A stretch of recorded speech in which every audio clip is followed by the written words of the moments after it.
And I'm not always going to be the hero of the stories that I tell you. Even last week, I had a major judgment spiral.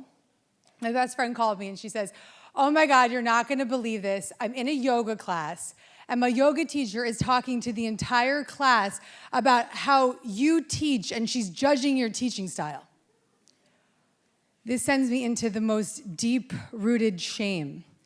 Feelings of inadequacy, feelings of not being good enough, feelings of just being stupid, not being a good teacher. And so instantly I start saying, how dare she judge a spiritual teacher? What kind of spiritual teacher judges another spiritual teacher? In that moment, I then realized that, oh my God, here I am, another spiritual teacher judging a spiritual teacher.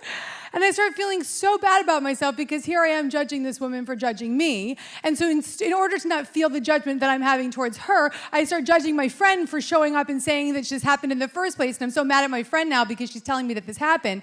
And then I feel so bad about myself because I'm judging my best friend, I'm judging a yoga teacher, and in 1 week I have a book coming out called Judgment Detox. So this is what I call the judgment cycle. The judgment cycle. We get triggered. Something occurs, something triggers our wounds, triggers a place of shame within us, triggers a feeling of inadequacy, a feeling of self-doubt, a feeling of not being good enough, or a feeling of fear. When that trigger arises, we don't want to feel it. We will do anything to anesthetize that deep-rooted pain. And one of the most addictive patterns that we have to avoid that pain is to judge. We project out what we don't want to feel within. And that projection becomes a cycle because we project it out because we don't want to feel it, and then we unconsciously feel quite guilty because we've been judging. How dare I, Gabby Bernstein, judge a yoga teacher? And in that moment, then we judge ourselves for judging, and then we feel inadequate and not good enough, and so then we start judging somebody else because we don't want to feel that pain. And then in that judgment, we feel so low and so uncomfortable that we begin to judge ourselves again. And this is the addictive cycle of judgment. I realized that this was such an addictive pattern early on, way before I wrote this book. It was actually when I was writing my book, The Universe Has Your Back. I was at chapter 9 of the Thank you.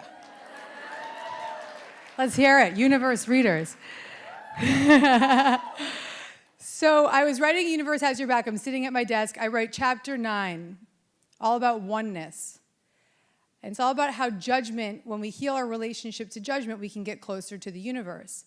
I write this entire chapter. I drop my hands onto the keyboard and I stare at the computer screen and I think to myself, oh no, this is a book. It was an entire body of work that I knew could not just be left in one chapter. I knew that it was more. I knew that it was something that had to get out. And it felt like it wasn't just something that I needed to get out for you. It was something I needed to write for me. This was a feeling I had. I felt so clearly that this issue of judgment was blocking personally my connection to the universe. It was blocking the natural flow of well-being that is always there for me. It was blocking the feelings of that connection that I long for daily. And I knew that I had to do something about it, so I wrote a book about it. Here we are. In this book, I share with you and reveal to you many shameful stories, many uncomfortable stories that truly I wouldn't be able to have written this book if I hadn't gotten this honest with you, because I would truly just be lying. So I wrote this book in a way where I share the truth of my own addictive patterns with judgment and how the steps throughout this book healed my patterns and have given me a new perception, a new vision, a new relationship to judgment. And I'm going to be totally clear. Obviously, I told you last week I was judging yoga teachers and my best friend, so I still got judgment. But I don't believe in it anymore. And not only do I not believe in it, but I get out of it fast and I know better. And I have tools, and I have practices, and I have exercises, and I have 6 radical steps that I'm going to share with you tonight that give me the pathway to unwind that judgmental behavior and realign with the truth of who I am whenever I want. Are you ready for that? Step 1, witness your judgment without judgment. This begins on November 9th, 2016. I woke up, got the election results. go to my computer, turn on Facebook, CNN. It is ugly out there. It's rage, anger, frustration, hate, judgment, attack, so much negative rhetoric just piled up and piled up and piled up. Everyone is at odds. And I'm getting sucked into the CNN. And I get a phone call. And it's my publicist. She saves me. She says, Gab, there's some media outlets that want you to come on today to talk about the spiritual solution to the election results. I say, yes, I'll be there. I hang up the phone and I'm like, oh shit. I don't know if I have the spiritual solution for myself quite yet. But I know that when I show up and I present myself, that the answers do arrive. So I show up and I get on live stream and I'm streaming in front of thousands of people and I'm saying, God, please give me the answers. And the reporter says to me, Gabby, we're really divided right now. What do we do? I say a prayer. And the words that came out of me were, the one thing that we all have in common is that we judge. And we all also have the same solution, which is that we love. We have a desire to feel better, and in that desire there is a pathway, and that pathway is through releasing judgment. And she looked at me and she said, but how do we do it? And I said another prayer.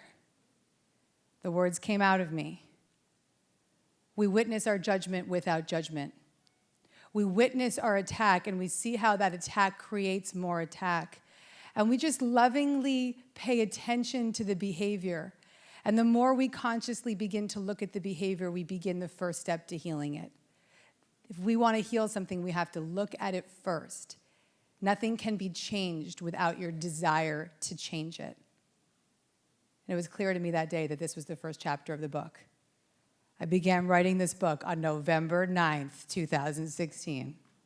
Pretty appropriate day.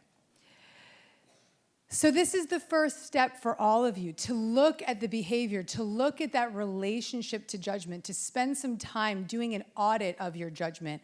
There's a judgment detox journal, which we have tonight, which you'll be able to add to this experience. And in the journal, you can answer these 4 questions that I ask in this first step. And this is something that hopefully will become such a second nature for you as you begin to practice this over and over again. And the beauty for me has been that as I ask myself these 4 questions, I ask them now in an instant. The moment I notice myself judging, I ask myself these 4 questions. What or whom am I judging? Just write it down. I'm judging the Uber guy, or I'm judging the person on the train, or I'm judging, this is the person I'm judging. Tell the story. What or whom am I judging? How does it make me feel? Get really honest. How does it make you feel? How does it make you feel? Does it make you lose your breath? Does it make you rageful? Does it make you feel inadequate? Does it make you feel guilty? Does it make you feel ashamed? Why do I feel justified in this judgment is the third question. Why do I feel justified in this judgment? This is an important one because a lot of you guys are going to use your justification. You're going to walk around being like, this isn't judgment. This is just the truth, yo. Right? My husband likes to use that one a lot. Let me tell you. Like, listen, dude, we got to put this book out, So we say things like, this isn't a judgment. This is just a discernment, right? No, get real. So just get out your justification. Why do I feel justified? I wanted you to just get it on the page because if you don't just say it, then it's going to sneak back in and it's going to just give you this opportunity, this little ego reminder that, I don't really have to let that go because I'm so justified, right? So put that down on the page and get real about why you're so justified in this behavior. And then the 4th question is very important. What experience from my past is triggering this judgment now? Let's use the yoga teacher for an example. I love this yoga teacher. Thank you. You gave me the best opening talks. Thank you so much. I love her so much. So when you do heal your judgment, you can turn it around and you can say thank you. So for instance, the yoga teacher was putting down my teaching. So how did it make me feel? It made me feel shameful and inadequate. It made me feel not good enough and stupid. Why did I feel justified in my judgment? How dare another spiritual teacher judge a spiritual teacher? Justification. What experience from my past did that trigger? The 6th grade boy that told me I was stupid. The boy that almost put me on a path where I wouldn't write my first book. Michelle Martin, my publisher, is in this room tonight. I love you, Michelle, wherever you are. Let's give her a round of applause. Michelle bought my first book. I almost sent that woman the money back because I was so terrified, because I felt that feeling of I am not smart enough to do this.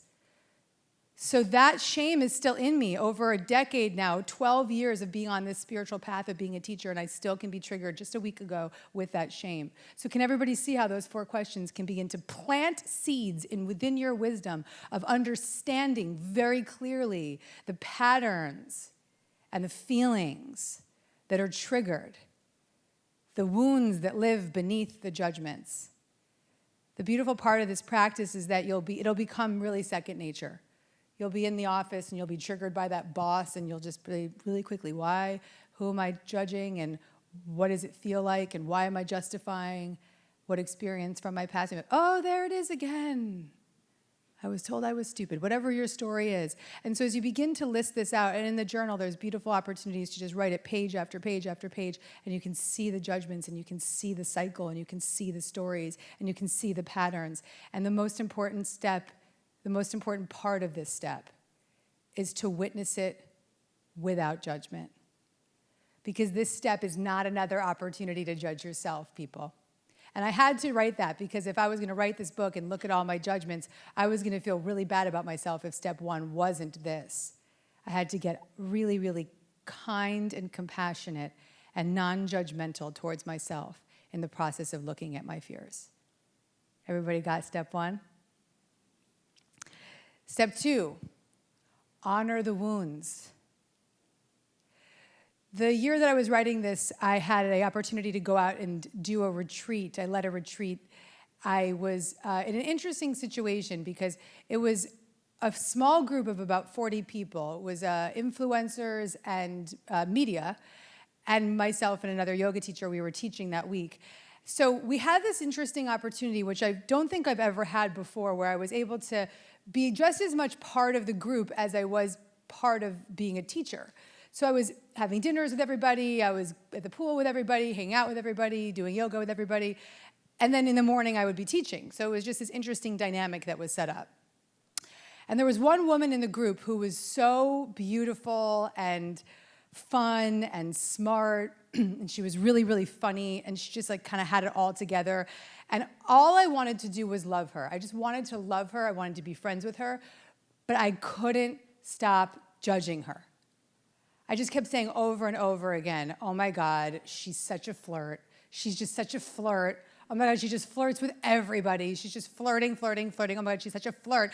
And the thing about me, guys, is that if I think something enough, eventually it'll come out of my mouth. And it did. So I walk by her at dinner one night, and she's sitting at a table, and she's surrounded by a big group of people, and she's talking really closely and intimately with this guy, and they're looking in each other's eyes. And I look at her and I go, in front of the entire group, oh my God, you're such a flirt. Her face drops. She's totally terrified, horrified. And instantly I just go right into just completely blowing it off. Like, I was just joking, don't worry about it. I was completely joking. Like, just don't worry about it. I'm just completely kidding. And I try to justify it for the evening, thinking I was just joking. It wasn't a big deal, whatever, it was completely fine. I wake up in the morning and I wake up to this pang of anxiety and this pang of guilt. I'm sitting there in my guilt and I'm like, I gotta do something about this.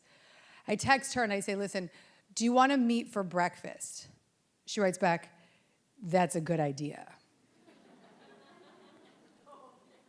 So we meet for breakfast, and my husband's at the table, and he's listening to me giving her this half-assed apology, and I'm just justifying myself and defending myself. And Zach texts me from under the table.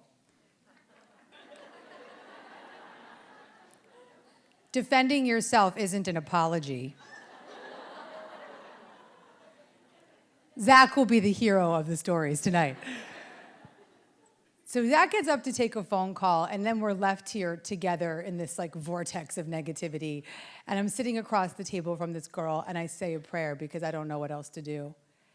And in my silence, she speaks up. She says, Gabby, I want you to understand something.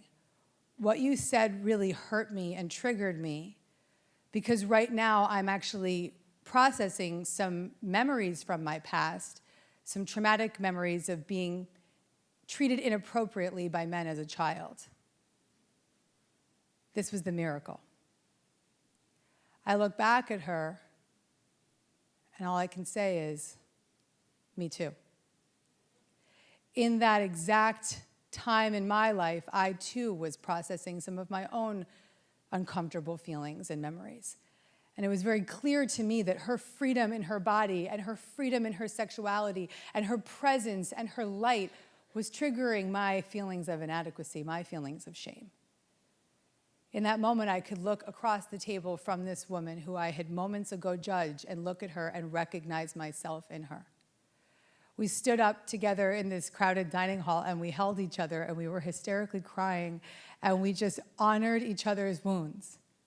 We honored each other for what we've been through, we honored each other for what we were going through, and we honored each other for what we just experienced in that moment. And in the experience of honoring our wounds, the judgment dissolved, and all that was left was love. This is a crucial step.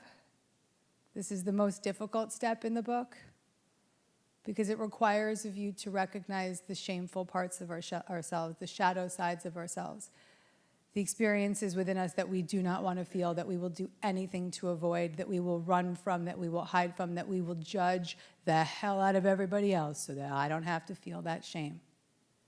Everybody with me on that? This is the most crucial step. And if you skip this step and you're like, nah, that's not for me, you'll still have miracles, but you won't experience the true healing.